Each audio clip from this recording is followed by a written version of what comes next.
A mis 73 años, jamás imaginé que llegaría el día en que tendría que ocultar mi propia fortuna de mis propios hijos.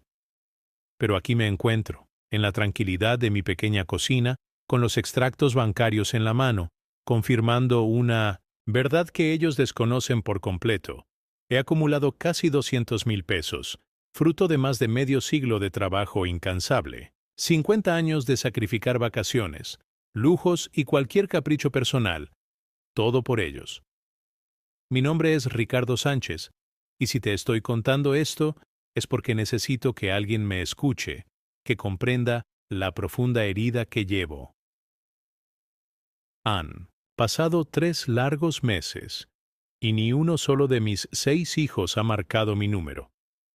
3 meses desde que les dije a Alejandro, el mayor, que no podía seguir financiando sus nuevas aventuras de negocios. 3 meses desde que les expliqué con el corazón en la mano que mi pensión apenas me alcanza para mis alimentos y mis medicinas. ¿Sabes lo que más me duele? Las promesas vacías que me hicieron cuando mi amada Elena falleció hace 5 años. Me juraron que no me preocupara, que ellos se encargarían de mí, que yo había sido el padre más ejemplar del mundo, que nunca me faltaría nada.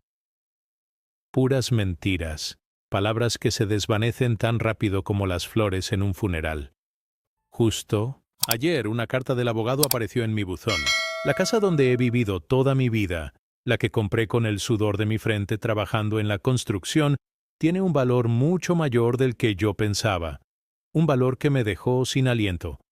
Y fue en ese momento, con esa revelación, cuando una verdad desgarradora se clavó en mi alma. Mis hijos no me aman a mí, aman lo que creen que les dejaré cuando ya no esté. La última vez que Isabel, mi hija menor, vino a verme, no me preguntó por mi salud, ni por cómo me sentía. Su única preocupación era si tenía papeles importantes guardados en algún lugar. Laura, la que vive más cerca, solo aparece por aquí cuando necesita que le cuide a mis nietos. Y Fernando, mi segundo hijo, tuvo la desfachatez de sugerirme que vendiera mi casa y me fuera a vivir a un asilo. «Estarías mejor atendido, papá», me dijo. Lo que realmente quiso decir es, «estarías mejor atendido y lejos de estorbar». Pero ellos no tienen ni la menor idea de lo que yo sé. No saben que, durante todos estos años, mientras me trataban como un estorbo, yo seguía ahorrando cada centavo, con una disciplina férrea. No saben que la casa que tanto anhelan que venda está completamente pagada, sin una sola deuda. No saben que tengo un seguro de vida que, si lo supieran, podría cambiarles la vida a todos. No saben absolutamente nada, porque nunca se tomaron la molestia de preguntar, de interesarse genuinamente por mi vida más allá de lo superficial. Anoche, el insomnio me consumió. Me quedé despierto, reviviendo en mi mente los recuerdos de cuando eran niños. Recordé la vez que Alejandro se rompió el brazo y yo trabajé turnos dobles para cubrir los gastos médicos. Recordé cuando Laura necesitaba dinero para la universidad y yo vendí mi único traje bueno, el de mi boda, para ayudarla. Recordé cuando Fernando soñaba con esa bicicleta roja y yo dejé de almorzar durante un mes entero para poder comprársela. Pero algo profundo cambió en mí anoche. Una sensación que no había experimentado en años me invadió. Por primera vez en mucho tiempo, me sentí libre. Libre de hacer lo que me diera la gana con mi dinero, con mi esfuerzo. Libre de decidir quién se merece mi cariño y quién no. Libre de enseñarles una lección que jamás olvidarán. Porque sí, tengo un plan que va a transformar todo, un plan que les demostrará que el viejo Ricardo no es tan ingenuo como creen, y cuando descubran lo que he decidido, entenderán que el amor no se suplica, se gana, y ellos lamentablemente perdieron su oportunidad. Te invito a escuchar esta historia hasta el final y a decirme qué harías tú en mi lugar. Cuéntame también desde qué ciudad de México me estás escuchando. Para que puedas comprender la magnitud de mi decisión, es fundamental que conozcas mi historia. Nací en 1951, en un pequeño pueblito de Oaxaca, donde ni siquiera existía la electricidad. Mi padre falleció cuando yo apenas tenía 14 años, dejando a mi madre sola con 5 hijos. Como el mayor, sentí la responsabilidad de dejar la escuela y buscar trabajo. Empecé vendiendo dulces en la plaza, luego cargando bultos en el mercado, hasta que un día, un contratista me vio y me dijo: «Muchacho, ¿quieres aprender a construir casas?». Así fue como todo comenzó. Con las manos llenas de callos y las rodillas raspadas, aprendí el oficio. A preparar la mezcla, a colocar ladrillos, a instalar tuberías. Era un trabajo duro, sí, pero honesto. Un trabajo que te dejaba exhausto al final del día, pero con la conciencia tranquila. Conocí a Elena cuando tenía 23 años. Ella trabajaba en una tortillería y poseía una sonrisa que era capaz de iluminar hasta mis días más grises. Nos casamos en 1975, con una fiesta modesta pero rebosante de amor. Ella soñaba con tener una casa propia y una familia numerosa. Yo, por mi parte, soñaba con poder darle todo lo que ella merecía. Los primeros años de nuestro matrimonio fueron difíciles. Vivíamos en un pequeño cuarto rentado, con apenas una cama, una mesa y 2 sillas que yo mismo había fabricado con tablas sobrantes de la obra. Pero éramos inmensamente felices. Elena cosía ropa para obtener unos pesos extra, y yo trabajaba desde el amanecer hasta el anochecer, siempre con la esperanza de ahorrar lo suficiente para nuestra propia casa. Alejandro llegó en 1976. Recuerdo la primera vez que lo tuve en 1901, mis brazos tan diminuto y arrugado, y le prometí que nunca le faltaría nada. Después vino Laura en 1978, luego Fernando en 1980, Isabel en 1982, Daniel en 1984 y finalmente Valeria en 1986. 6 hijos en 10 años, 6 bocas que alimentar, 6 cuerpos que vestir, 6 futuros que construir. Elena era una madre excepcional.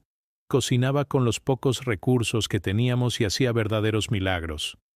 Era capaz de estirar 1 kilo de frijoles para toda la semana y siempre se las arreglaba para que en Navidad hubiera, aunque fuera, un pequeño juguete para cada niño. Mientras tanto, yo trabajaba sin descanso.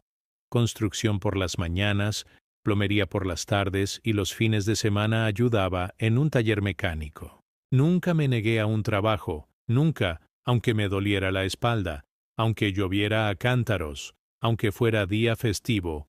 Cada peso que ganaba era un paso más cerca de tener nuestra casa propia, un peso más para los útiles escolares, para las medicinas cuando se enfermaban, para las fiestas de cumpleaños que Elena organizaba con tanto cariño.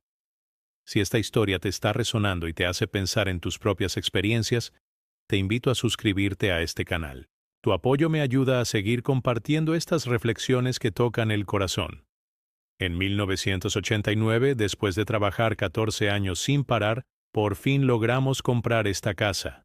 Una casita humilde en las afueras de la ciudad, pero era nuestra.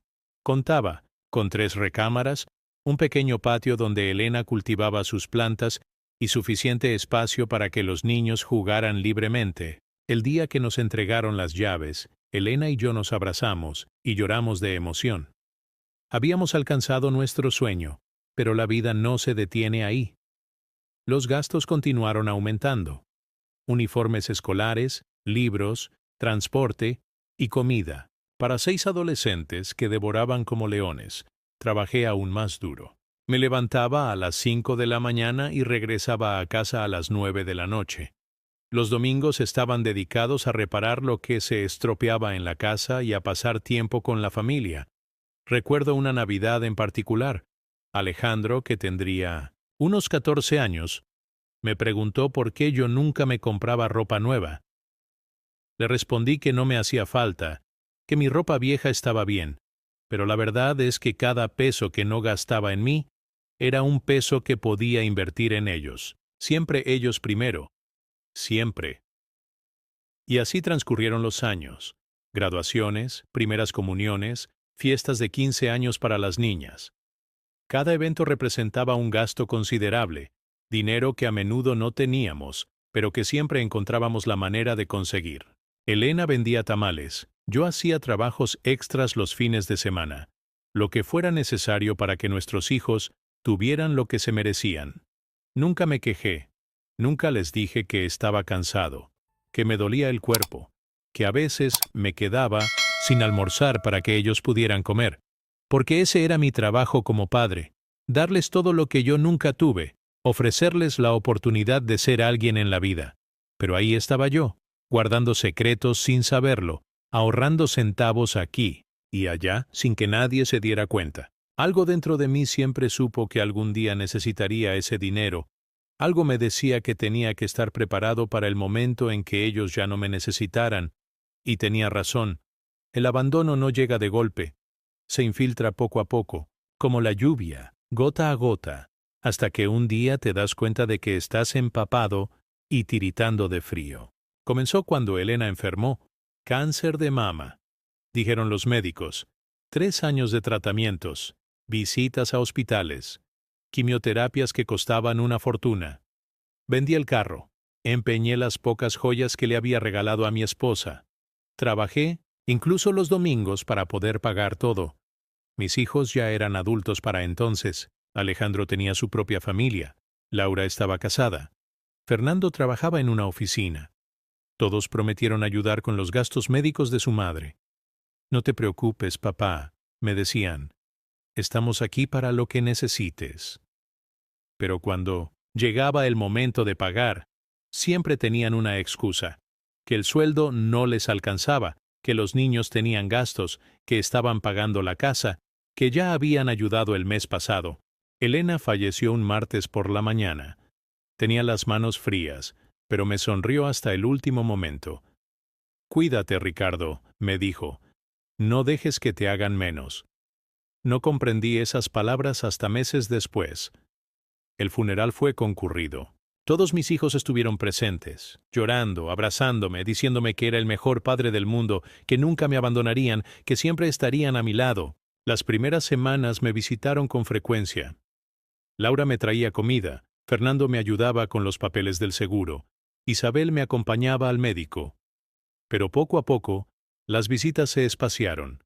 Primero cada tercer día, luego una vez por semana, después cada 15 días. Las llamadas también se hicieron menos frecuentes. Papá, te llamo después, estoy ocupado. Papá, ahorita no puedo platicar, tengo una junta. Papá, mejor hablamos mañana. La primera vez que me sentí completamente invisible fue en el cumpleaños de mi nieta, la hija de Alejandro. Llegué con el regalo que le había comprado, un vestido rosa que me costó toda mi pensión de esa semana. Pero nadie me prestó atención. Los adultos hablaban de sus trabajos, de sus problemas, de sus planes. Yo me quedé sentado en una esquina, observando cómo mi propio hijo me ignoraba.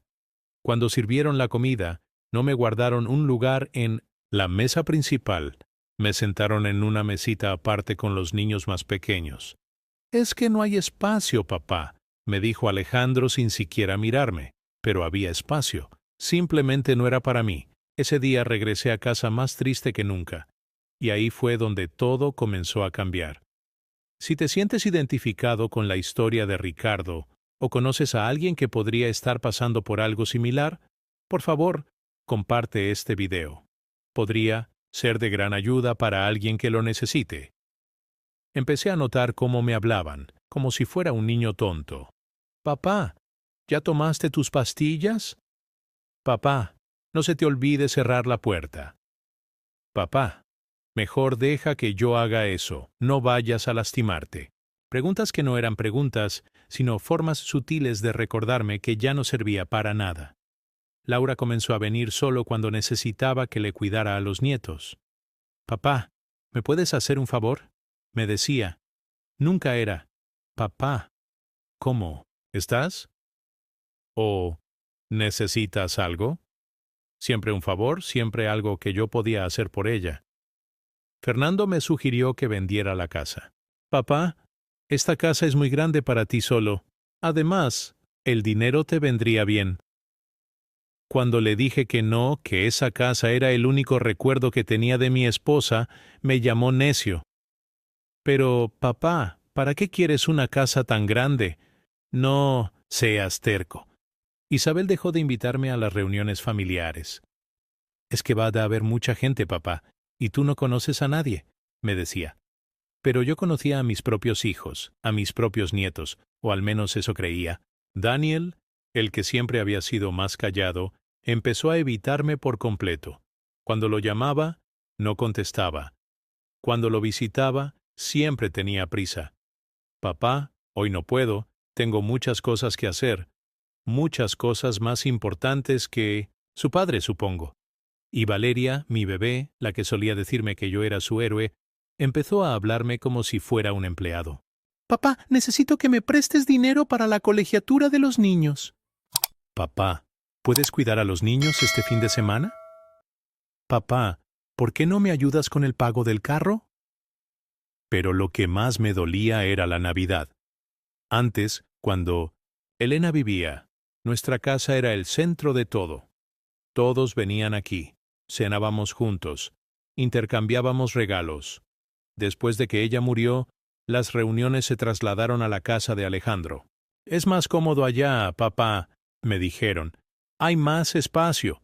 Pero yo sabía la verdad, era más cómodo sin el viejo estorbando. La última Navidad que pasé con ellos me regalaron un suéter que claramente habían comprado deprisa en cualquier tienda. Ni siquiera era mi talla. Pero lo que más me dolió fue ver cómo se regalaban cosas costosas entre ellos. Celulares de última generación, aparatos electrónicos, viajes exóticos. Para mí, un suéter barato y una palmadita en la espalda. Esa noche, regresando a mi casa vacía, me di cuenta de algo terrible. Yo había dejado de existir para ellos. Era como un mueble viejo que estorba, pero que no se puede tirar porque da lástima. Estaba ahí, pero no estaba. Respiraba, pero no vivía. Hablaba, pero no. Me escuchaban. Y fue en ese momento cuando empecé a trazar mi plan. Lo que mis hijos no sabían era que, durante todos esos años de abandono, yo seguía trabajando, aunque ya no en la construcción pesada, pues estaba demasiado viejo para eso. Pero hacía trabajos pequeños, reparaba grifos, pintaba casas, arreglaba puertas. Trabajos que pagaban poco, pero que me mantenían ocupado y me daban unos pesos extra que guardaba religiosamente. También tenía un secreto que ni siquiera Elena conoció por completo. Desde que éramos jóvenes, yo apartaba dinero, no mucho. A veces solo 5 pesos, a veces 20. Lo escondía en una lata de café que guardaba detrás de unas tablas sueltas en el closet. Dinero para emergencias. Dinero para cuando los tiempos se pusieran difíciles. Cuando Elena murió, descubrí que ella también tenía sus ahorros secretos. Una bolsita de tela cosida a mano, escondida dentro de su caja de costura, con billetes doblados que había guardado durante décadas. Dinero que apartaba de los gastos de la casa, centavo por centavo. Dinero que nunca gastó porque siempre pensaba en nosotros primero. Sumando todo, resultó que teníamos mucho más dinero del que yo pensaba. Mucho más, casi 100,000 pesos que habíamos ahorrado sin darnos cuenta. Viviendo con austeridad, pero siendo más ricos de lo que aparentábamos. Dinero que nunca tocamos porque siempre hubo algo más importante en qué gastarlo. Después del funeral, seguí ahorrando. Cada peso de mi pensión que no gastaba en comida o medicinas lo guardaba. Cada peso que ganaba arreglando cosas por aquí y por allá lo apartaba.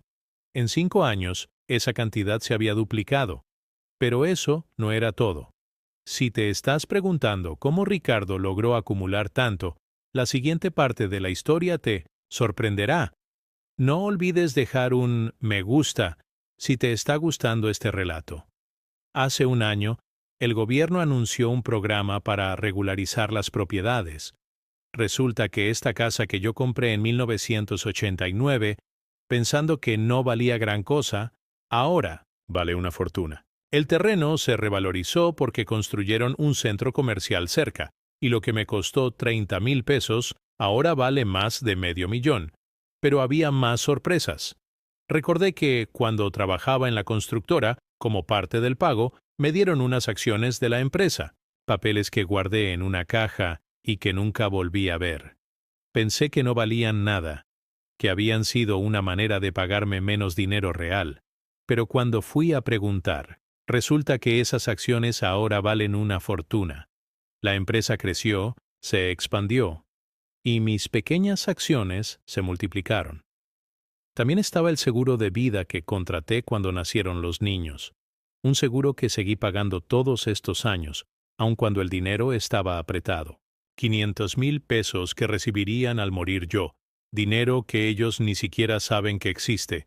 Y finalmente, había algo que descubrí revisando los papeles de Elena. Resulta que ella heredó un pequeño terreno de sus padres, un terreno que pensábamos que no valía nada porque estaba en el monte, lejos de todo, pero ahora hay planes para construir una carretera que pasa justo por ahí, y ese terreno baldío vale más de lo que ganamos en toda nuestra vida. Sumando todo, resulta que soy millonario. Millonario en pesos, millonario en dólares. Un viejo que vive con 200 pesos a la semana y que sus hijos tratan como limosnero, pero que tiene más dinero que todos ellos juntos. La ironía es cruel. Mientras ellos me sugerían que vendiera la casa para irme a un asilo, yo podría comprar el asilo completo. Mientras me daban sus regalos baratos en Navidad, yo podría pagarles unas vacaciones en Europa. Mientras me hablaban, como si fuera un viejo tonto, yo podría resolver todos sus problemas económicos con una sola firma. Pero ellos no lo saben, y no lo van a saber hasta que sea demasiado tarde. Porque aquí está la clave. Durante todos estos meses de abandono, yo he estado observando. He estado viendo quién realmente se preocupa por mí y quién solo aparece cuando necesita algo. He estado tomando nota de cada desprecio, de cada falta de respeto, de cada vez que me hicieron sentir como una carga. Y también he estado viendo quién me trata bien sin esperar nada a cambio. Doña Lupe, mi vecina, que me trae sopa cuando estoy enfermo. El joven Julio, que me ayuda con las bolsas del mandado sin que yo se lo pida. La señora Doña Chela, que me invita a comer cuando está sola. Gente que no es mi familia de sangre, pero que me trata con más cariño que mis propios hijos. Hace una semana tomé una decisión. Fui con el abogado y cambié mi testamento, pero no es lo que tú piensas. No es venganza, es justicia. Es hacer lo que debía hacer desde hace mucho tiempo. Premiar a quien me ama de verdad y dejar que los demás aprendan que el amor no se puede comprar, pero sí se puede perder. Mis hijos creen que van a heredar una casa vieja y algunas deudas. No saben que van a recibir la lección más cara de sus vidas. Una lección que les va a doler, pero que tal vez los haga mejores personas. Si fueras tú, ¿qué harías ahora? No sé si fue casualidad o si algo se me notó en la cara, pero justo después de que cambié el testamento, mis hijos empezaron a comportarse diferente, como si hubieran olido que algo estaba cambiando, como perros que detectan un terremoto. ¡Antes de que llegue! Alejandro fue el primero en aparecer. Un sábado por la mañana tocó la puerta con una sonrisa que no le había visto en años. «Papá, vengo a visitarte. ¿Cómo has estado?» Me trajo café de una tienda cara y unas donas que sabía que me gustaban. Se sentó conmigo en la cocina y me preguntó por mi salud, por mis medicinas, por si necesitaba algo. Pero yo lo conocía. Lo había criado. Sabía cuando Alejandro quería algo porque se le notaba en los ojos. Después de media hora de plática superficial, empezó con las preguntas. «Papá, ¿tú tienes todos tus papeles en orden? ¿Has pensado en hacer un testamento? ¿Necesitas ayuda con los asuntos del banco?» Le dije que no me preocupara por eso, que todo estaba bien, pero él insistió. «Es que, papá, a tu edad es importante tener todo organizado, por si acaso, ¿verdad?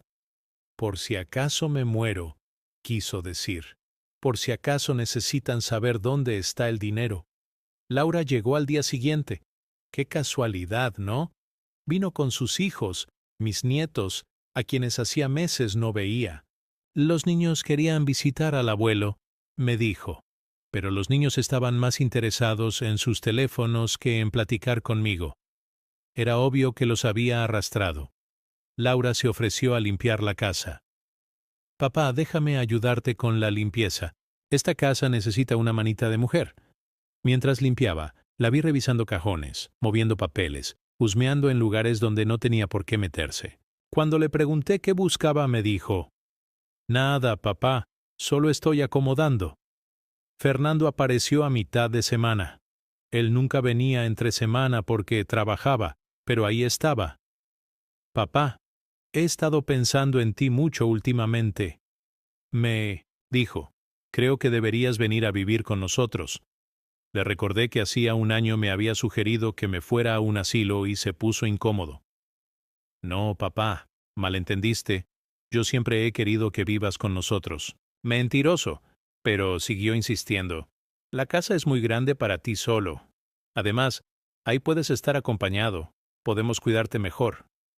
Lo que no me dijo es que si yo vivía con él, podría controlar mis cosas, mis papeles, mis decisiones. Isabel vino el viernes llorando. Papá, he sido una mala hija, me dijo. No te he visitado como debería. Perdóname.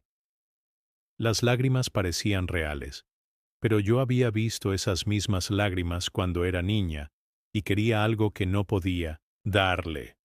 Me abrazó mucho ese día, me dijo que me amaba, que yo era el mejor padre del mundo, que ella iba a cuidarme mejor de ahora en adelante. Pero mientras me abrazaba, sus ojos recorrían la casa calculando, evaluando, preguntándose cuánto valdría todo. Daniel llegó el sábado, mi hijo más callado, el que nunca decía lo que pensaba, pero ese día habló más que en los últimos 5 años juntos. Papá, he estado reflexionando sobre la familia, me dijo.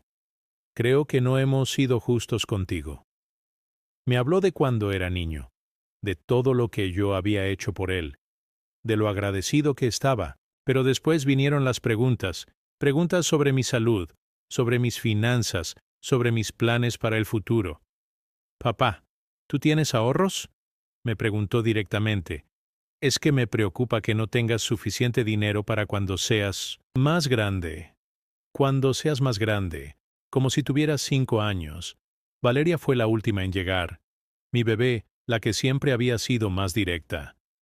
Papá, mis hermanos me dijeron que has estado raro últimamente. Me dijo. ¿Estás bien? ¿No estarás enfermo y nos estás ocultando algo? Le aseguré que estaba bien, mejor que nunca, pero ella siguió preguntando. Es que no entiendo por qué de repente estás tan, no sé, tan diferente. Antes siempre estabas dispuesto a ayudarnos y ahora como que te has cerrado. Ahí estaba la verdad. Antes siempre estaba dispuesto a darles dinero, y ahora ya no. Eso era lo que les molestaba. No que estuviera enfermo, sino que ya no fuera su cajero automático personal. Si te sientes frustrado por la falta de apoyo de tus seres queridos, recuerda que no estás solo. Deja un comentario abajo compartiendo tu experiencia. Durante esa semana, todos vinieron a visitarme. Todos con regalos, todos con sonrisas, todos con un cariño repentino. Después de meses de abandono, de repente tenía 6 hijos amorosos que se preocupaban por mi bienestar. Pero yo no soy tonto. 73 años no se viven en vano. Sabía lo que estaba pasando. Habían detectado que algo había cambiado y estaban tratando de asegurar su lugar en mi testamento. Estaban compitiendo entre ellos para ver quién podía ser más cariñoso, más atento, más presente. El problema es que llegaron tarde. Muy tarde, porque yo ya había tomado mi decisión, ya había firmado los papeles, ya había decidido quién se merecía mi cariño y mi dinero, y no eran ellos. Pero ellos no lo sabían. Todavía pensaban que podían manipularme con sus sonrisas falsas y sus abrazos calculados. Todavía creían que el viejo Ricardo era tan ingenuo como antes. Se iban a llevar la sorpresa de sus vidas. Fue Valeria quien me abrió completamente los ojos. Mi hija menor, la que siempre había sido la más honesta, cometió el error de ser demasiado directa. Regresó el martes siguiente, sola esta vez, sin los niños que había traído como escudo la semana anterior. Papá, necesitamos hablar, me dijo con esa voz que usaba cuando era adolescente y quería pedirme dinero para algo importante. Se sentó frente a mí en la mesa de la cocina, la misma mesa donde yo había desayunado solo durante tantos meses. Papá, mis hermanos y yo hemos estado hablando. Empezó. Estamos preocupados por ti. Creemos que alguien te está llenando la cabeza de ideas raras. Ideas raras como la idea de que merezco respeto, como la idea de que no soy un estorbo. No, entiendo, mi hija, le dije, haciéndome el confundido. Quería ver hasta dónde era capaz de llegar. Es que últimamente has estado muy cerrado, papá. Antes siempre nos ayudabas cuando lo necesitábamos y ahora es como si ya no te importáramos. Ahí estaba la verdad desnuda. No les importaba mi bienestar. Les importaba mi billetera. ¿Qué clase de ayuda quieres, Valeria?, le pregunté. Se removió incómoda en la silla. No es que quiera algo específico, papá. Es que, bueno, si hay algo. Pedro perdió el trabajo el mes pasado y estamos batallando con la hipoteca. Pensamos que tal vez tú podrías... No terminó la frase, pero no hacía falta. ¿Cuánto necesitas?, le pregunté directamente. 50,000 pesos, dijo sin pestañear. Sé que es mucho, pero es solo un préstamo. Te lo pagamos en cuanto Pedro encuentre trabajo. 50,000 pesos.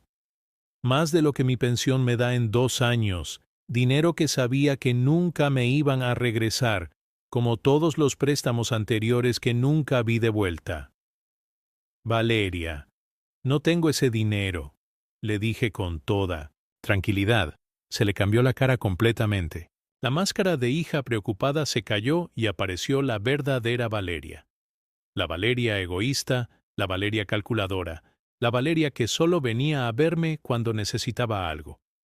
Pero papá, tú tienes que tener ahorros. No puedes vivir solo de la pensión, insistió.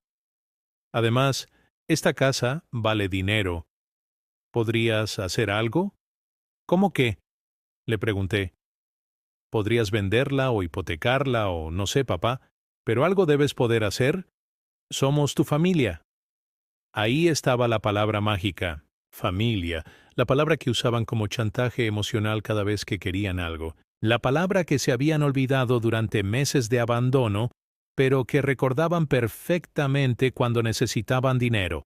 Valeria, si vendo la casa, ¿dónde voy a vivir?, le pregunté. Puedes vivir con alguno de nosotros, dijo sin convicción. Ambos sabíamos que era mentira. Ninguno de ellos quería al viejo estorbando en su casa. Esa conversación me partió el alma, pero también me liberó. Me hizo ver con una claridad dolorosa lo que realmente pensaban de mí. No era su padre querido, era su plan de retiro. No era alguien a quien amaran, era alguien a quien podían explotar.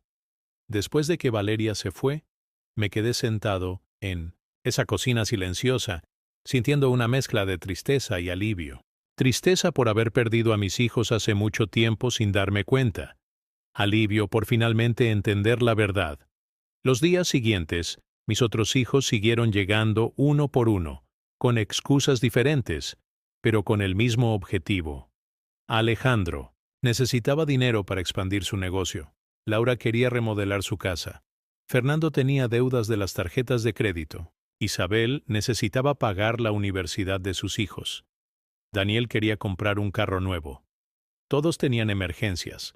Todos tenían necesidades urgentes. Todos me aseguraban que era solo un préstamo, que me lo pagarían pronto, que nunca me lo iban a pedir si no fuera realmente necesario. Pero ninguno me preguntó cómo estaba yo. Ninguno se quedó a platicar sin pedir nada a cambio. Ninguno me trajo un regalo sin esperar algo mejor de vuelta. Fue entonces cuando entendí que mi esposa había tenido razón. No dejes que te hagan menos, me había dicho en su lecho de muerte. Ella ya sabía lo que iba a pasar. Ella ya había visto las señales que yo no quise reconocer. Empecé a alejarme, no de golpe, porque no quería que sospecharan más de lo que ya sospechaban, pero poco a poco fui poniendo distancia. Cuando me llamaban les decía que estaba ocupado. Cuando venían a visitarme los recibía, pero ya no con la alegría de antes. Dejé de preguntar por sus vidas. Dejé de interesarme en sus problemas. Dejé de ofrecerles comida o café cuando venían. Los trataba como lo que habían demostrado ser, visitantes ocasionales que venían por conveniencia. Y algo extraño pasó. Mientras más distante me volvía con ellos, más libre me sentía, como si me hubiera quitado una carga de los hombros, como si hubiera dejado de cargar con el peso de amar a gente que no me amaba de vuelta. Empecé a hacer cosas para mí, cosas que no había hecho en años.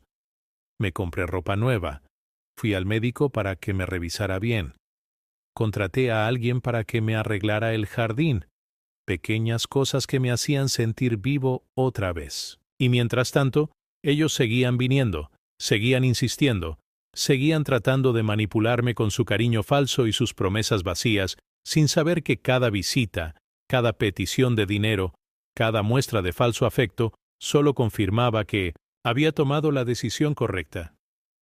El viejo Ricardo, que se dejaba pisotear, había muerto junto con Elena. El que quedaba era alguien nuevo, alguien que había aprendido a valorarse a sí mismo, alguien que ya no iba a mendigar amor a cambio, de dinero, y tenía un plan para demostrárselos.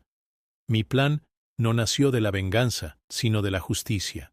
Durante semanas estuve observando, tomando notas mentales, decidiendo quién realmente se merecía lo que yo había trabajado toda mi vida para conseguir. Y la respuesta me sorprendió. No eran mis hijos.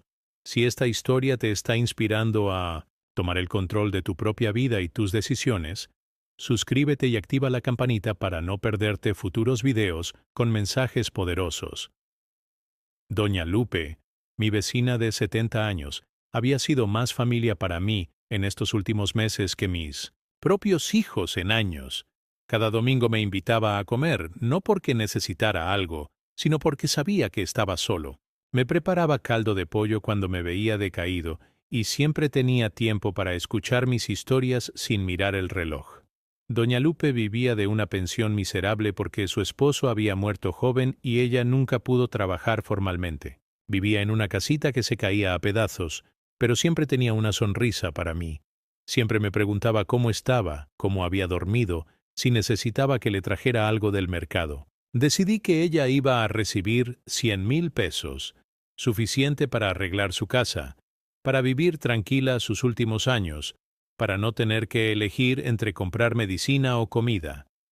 Después estaba Julio, el joven de 25 años que trabajaba en la tienda de la esquina. Cada vez que yo iba a comprar algo pesado, él dejaba lo que estaba haciendo y me ayudaba a cargar las bolsas hasta mi casa. Nunca me cobraba nada. Nunca esperaba propina. Usted no se preocupe, don Ricardo, me decía. Para eso estamos. Julio estudiaba por las noches para ser contador, pero tenía que trabajar todo el día para mantener a su mamá enferma. Le había oído contar a otros clientes que soñaba con tener su propio despacho, pero que no tenía dinero para los exámenes profesionales ni para rentar una oficina. Julio iba a recibir 50,000 pesos y una carta explicándole que era para que siguiera estudiando, para que cumpliera sus sueños sin tener que cargar con las preocupaciones económicas. También estaba el padre Antonio de la iglesia donde a veces iba a misa los domingos. Él nunca me había pedido dinero, nunca había tratado de convencerme de que donara a la iglesia, pero sabía que tenía un comedor comunitario donde alimentaba a familias que no tenían qué comer. Había visto cómo él mismo se servía menos para que alcanzara para todos. El padre Antonio recibiría 100,000 pesos, con la condición de que fuera específicamente para el comedor, para que pudiera alimentar a más familias, para que nunca tuviera que decirle a un niño con hambre que no había comida. La señora doña Chela, la que vendía tamales en la esquina, también estaba en mi lista. Una mujer de 60 años que trabajaba desde las 4 de la mañana para mantener a sus 3 nietos, porque su hija había muerto en un accidente. Siempre me guardaba los tamales más grandes.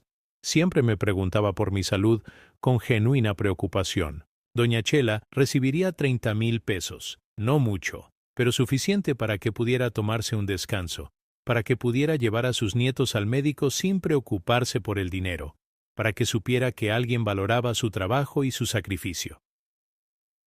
Finalmente estaba la Casa Hogar San Judas Tadeo, un orfanato que quedaba cerca de donde yo había trabajado años atrás. Había pasado por ahí varias veces, y había visto a los niños jugando en el patio con juguetes viejos y ropa remendada. Niños que no tenían a nadie, como yo me había empezado a sentir. El orfanato recibiría el resto, casi 400,000 pesos, dinero para mejorar las instalaciones, para comprar camas nuevas, para asegurarse de que esos niños tuvieran lo que mis propios hijos habían tenido cuando eran pequeños: amor, cuidado y oportunidades. La casa se la dejaría a doña Lupe con la condición de que pudiera vivir ahí hasta que muriera, y después se vendiera y el dinero fuera para el orfanato. Mis pocos muebles y pertenencias personales también irían al orfanato para que los vendieran y compraran lo que necesitaran. Para mis hijos dejé algo especial. A cada uno le dejaría exactamente 1,000 pesos, suficiente para pagar la gasolina de sus carros para venir a mi funeral, si es que decidían venir. Y una carta donde les explicaría por qué habían recibido tan poco y cómo podrían haber recibido tanto. Pero no se trataba solo del dinero. Se trataba de enseñarles algo que yo debí enseñarles hace mucho tiempo: que el amor no se compra, pero sí se puede perder, que la familia no es solo la gente que comparte tu sangre, sino la gente que elige quedarse contigo cuando no hay nada que ganar. Fui con el notario 3 veces para asegurarme de que todo estuviera perfecto, que no hubiera manera de que mis hijos pudieran impugnar el testamento, que cada peso fuera exactamente donde yo quería que fuera. El notario, un hombre joven que me trataba con respeto, me preguntó si estaba seguro de mi decisión. Don Ricardo, esto va a causar problemas en su familia, me dijo. Ya no tengo familia, le respondí, pero voy a crear una familia, de gente que entiende lo que significa cuidar a los demás sin esperar nada a cambio. También preparé algo más: un video. Un video donde les explicaría mi decisión, donde les contaría todo lo que habían hecho mal, pero también donde les daría una última oportunidad de reflexionar sobre sus vidas. No era para lastimarlos, era para despertarlos, para que entendieran que habían tenido a un padre que los amaba y que lo habían perdido, no porque él hubiera muerto, sino porque ellos habían elegido el dinero sobre el amor. Mi plan estaba listo, solo faltaba ejecutarlo, y para eso necesitaba el momento perfecto. El momento perfecto llegó en mi cumpleaños número 74. Por primera vez en años, todos mis hijos se pusieron de acuerdo para organizar una fiesta sorpresa. Claro, no era realmente una sorpresa. Laura me había llamado 3 veces para preguntarme si estaría en casa el sábado. Alejandro había pasado por la casa a medir cuánta gente cabía en la sala. Era obvio que estaban planeando algo. La verdadera sorpresa iba a ser mía. Llegaron todos puntualmente a las 2 de la tarde. Trajeron un pastel comprado en el supermercado, algunos globos del mismo lugar y regalos que claramente habían escogido deprisa. Un suéter que no era mi talla, una loción barata, unos calcetines genéricos, regalos que gritan: lo compré porque tenía que traer algo. Pero lo que más me dolió fue verlos ahí actuando como la familia perfecta, tomándose fotos conmigo, abrazándome para el Facebook, diciendo cosas como: el mejor papá del mundo, y qué suerte tenemos de tenerte.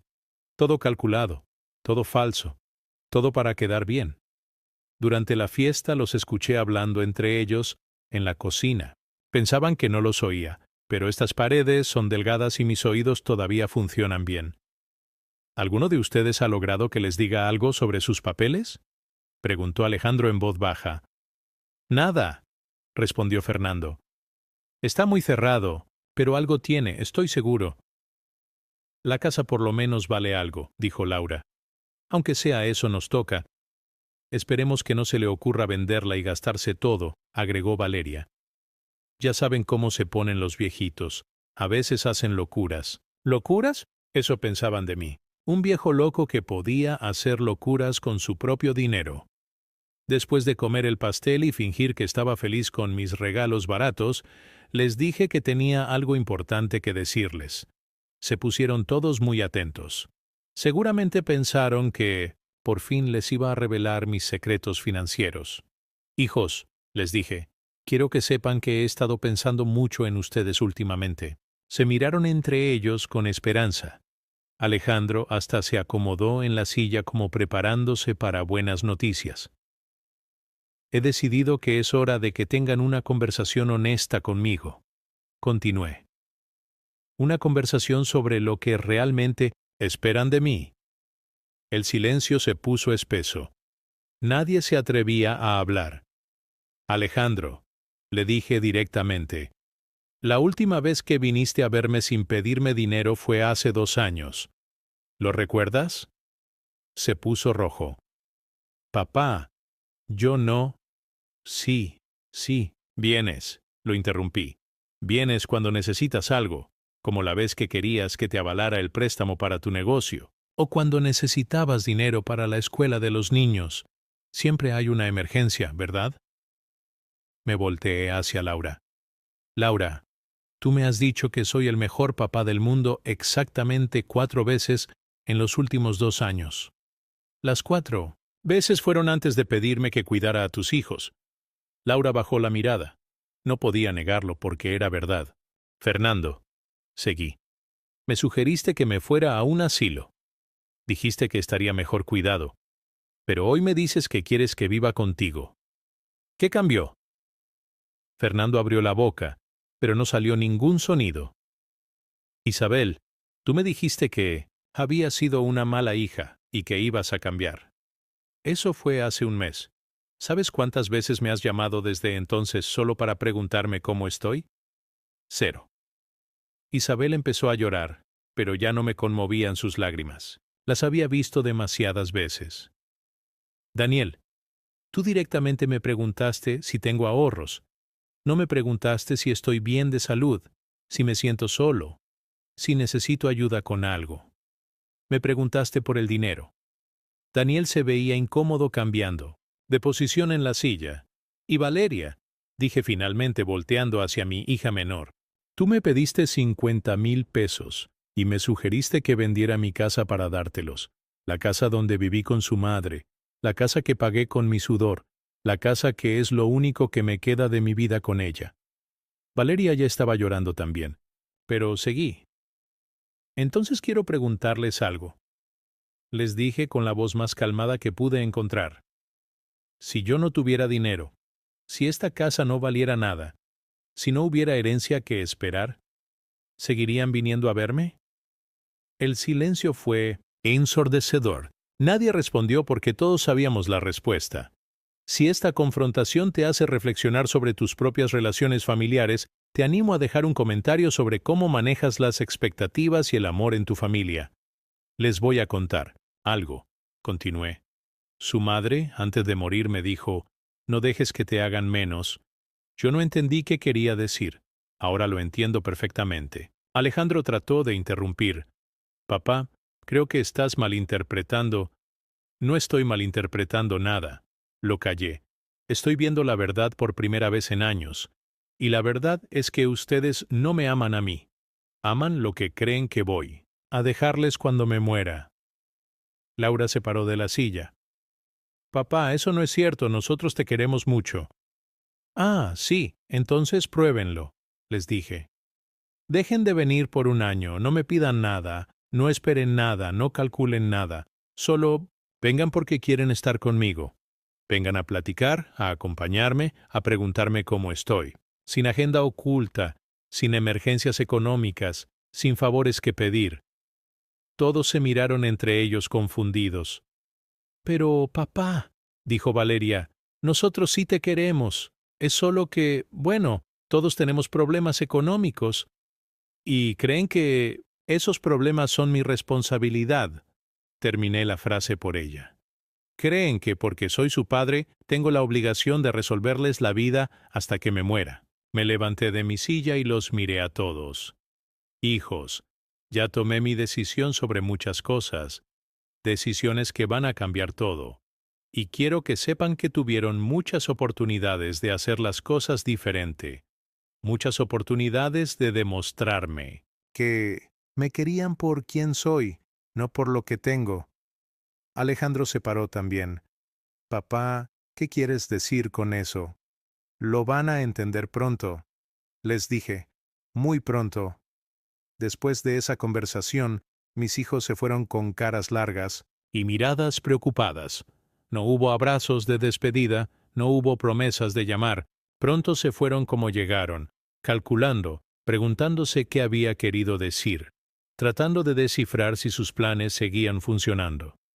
Pero por primera vez en años me quedé en mi casa sintiéndome libre. Libre de pretender que no veía sus intenciones, libre de actuar como si sus visitas me alegraran, libre de seguir fingiendo que era el padre orgulloso de una familia unida. Los días siguientes fueron diferentes. Decidí que si iba a empezar una nueva vida a los 74 años, más me valía hacerlo bien. Empecé levantándome más temprano, no porque tuviera que trabajar, sino porque quería aprovechar cada día que me quedara. Me acerqué más a doña Lupe.